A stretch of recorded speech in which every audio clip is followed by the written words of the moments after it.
সামনে যে একটু ভিডিও কল করতে পারবো না, আমাকে মাফ করে দিয়েন। আল্লাহ একটু সামনে গিয়ে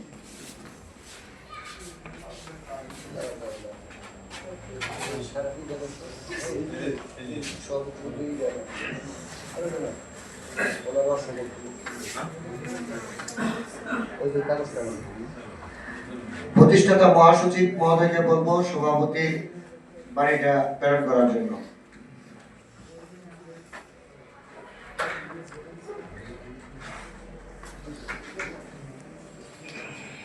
সবাই দাঁড়িয়ে আমি দৃঢ়ভাবে বলতে চাই, আগামী দিনে বাংলাদেশের রিপোর্টার সোসাইটিকে আমার সংগ্রামী ও আদর্শবান স্বামীর স্মৃতির প্রতি শ্রদ্ধা রেখে নতুন ও আধুনিক রূপে সাজিয়ে তুলতে চাই।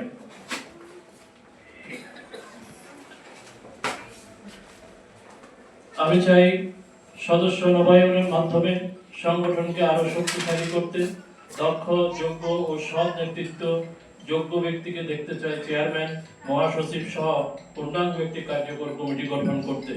এই দায়িত্ব পালনের ক্ষেত্রে আপনাদের সকলের সহযোগিতা, পরামর্শ ও ঐকান্তিক অংশগ্রহণ আমার একান্ত কাম্য। যারা আজিজ স্যারকে ভালোবেসেছেন, যারা এই সংগঠনকে ভালোবেসেছেন, আমি আশা রাখি আপনারা সবাই মিলে বাংলাদেশ রিপোর্টার সোসাইটিকে নতুনভাবে গড়ে তুলবেন। আজকের এই শোক সভা আয়োজনে যারা অক্লান্ত পরিশ্রম করেছেন, বিশেষভাবে শেখ মোহাম্মদ ফরিদ আহমেদ চিশতি, কে এম মোহাম্মদ হোসেন রিজভী, মোহাম্মদ মুফাজ্জল হোসেন রাজু সহ উপস্থিত সকল আয়োজক ও সহযোগীদের প্রতি জানাই আমার গভীর শ্রদ্ধা ও কৃতজ্ঞতা।